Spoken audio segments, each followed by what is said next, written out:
News, বাংলায় খবর, বাঙালির খবর। বলা উচিত নয়। আমি তো মমতা ব্যানার্জি নই। কোনো স্বস্তি নেই, অস্বস্তি আছে। গভর্নমেন্টের সবচেয়ে বড় অস্বস্তি হচ্ছে তদন্তটা পূর্ণাঙ্গ হলে, যেটা সিবিআই করছে না, যেটা কেন্দ্রীয় সরকার করতে চাইছে না, তাহলে পিসি ভাইপো জেলে যাবে।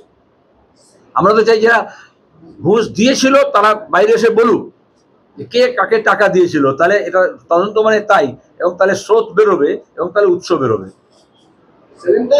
বিজেপি বারবার করে বলছে 355 ইমপ্লিমেন্ট না করলে রাজ্যে ইলেকশন করা সম্ভব নয়। কিভাবে দেখছেন বিষয়টা? বলার বিষয় তো, দিল্লি সরকার কাদের আছে, আগে 555 কাক, তারপরে কথা বলবো।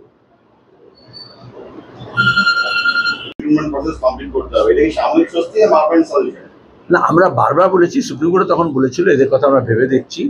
আমরা যারা চাকরি পায়, কত কষ্ট করে পায়, তোমাদের মধ্যে অনেকেই আছে যে চাকরি করার জন্য কত চেষ্টা করেছো বা করছো, চাকরি হচ্ছে না। এমনকি তোমাদের মিডিয়াতেও পার্মানেন্ট চাকরি হচ্ছে না, ওসব ভাড়াটে ফুটেজে স্টিঙ্গার হিসেবে, ওখানে ওয়েজ বোর্ড নেই।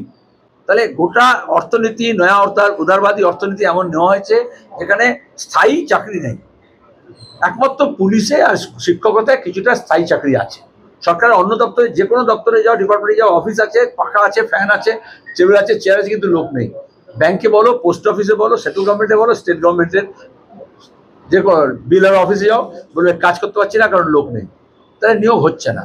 তাই যাদের নিয়োগ হলো, নিয়োগটা যেহেতু সুষ্ঠুভাবে হলো না, দুর্নীতিযুক্ত হলো, চুরি করে হলো, স্কুল সার্ভিস কমিশন হোক, শিক্ষা দপ্তর হোক, রাজ্য সরকার হোক, যেহেতু টাকা খেলো, চুরি করলো, সেজন্য এত লোকের চাকরি গেল। আমরা কেউ চাই না চাকরি যাক। আমরা প্রথম থেকে বলেছি যে এদের মধ্যে যারা দক্ষ, যারা যোগ্য, যারা উপযুক্ত, যারা খেটে খুঁটে পরীক্ষা দিয়ে পাশ করেছে, পরীক্ষা দিয়েছে, চাকরি হয়েছে, তাদের যাতে চাকরি থাকে। কিন্তু তৃণমূল সরকার কি করেছে, চাল আর কাপড় দুটোকে মিশিয়ে দিয়েছে। সুপ্রিম কোর্ট বলছিল, হাইকোর্ট বলছিল চাল আর কাপড় আলাদা করুন। কারা করবে? যারা মিশিয়েছে তারাই করবে। তাহলে ওই মাস সিটি দিতে পারছে না, লিস্ট দিতে পারছে না, তালিকা দিতে পারছে না। আমার কাছে এখন প্রশ্ন হচ্ছে, এটা একটা স্বস্তি। আর এই চাকরি গেছে তাদেরকে বলবো লড়াই করতে হবে, হতাশ হলে হবে না। তারা লড়াই করছে। আজকেও বিকাশ ভবন অভিযান আছে, শিক্ষকদের আছে, তার সঙ্গে ছাত্র যুবরা যুক্ত হয়েছে। প্রথম দিন থেকে যারা প্রতিবাদ করছিল, পুলিশকে দিয়ে তাদেরকে লাঠিপেটা করা হয়েছে, কামড়িয়ে দেওয়া হয়েছে, জেল দেওয়া হয়েছে, তুলে নিয়ে যাওয়া হয়েছে, চ্যাংদোলা করে পেটানো হয়েছে। কেন? তাহলে যারা চুরি করলো তারাই প্রশাসন চালাচ্ছে। তারা এই দুর্নীতির বিরুদ্ধে কথা বলতে চায় না। আর আমরা চাই আন্দোলন সংগ্রাম চলুক, সবাই মিলে যখন একসঙ্গে মিলে দাবি করে লড়াই করে। এর মধ্যে অনেকে আছে যারা চাকরি পায়নি কিন্তু যোগ্য ছিল, দুর্নীতি করে চাকরি বেচে দিয়ে চাকরি হয়েছে বলে তার চাকরি হলো না, সে তো বঞ্চিত হলো। তাকেও তো লড়তে হবে। সুষ্ঠু নিয়োগ হোক। সুষ্ঠু নিয়োগ না হলে সরকারি পৃষ্ঠপোষকতায় যে স্কুলগুলো আছে সেগুলো উঠে যাবে। সেগুলো উঠে গেলে আমার তোমার মতো ছেলেপুলেরা ঘরের, তারা পড়াশোনা করতে পারবে না। আমরা সবাই শিক্ষিত হয়েছি কারণ এই সরকারি স্কুল ছিল বলে, সরকারি সাহায্যপ্রাপ্ত স্কুল ছিল বলে, কলেজ ছিল বলে। বিজেপি আর তৃণমূল মিলে সরকারি সাহায্যপ্রাপ্ত স্কুলগুলো, কলেজগুলো, বিশ্ববিদ্যালয় বন্ধ করে দিতে চাইছে।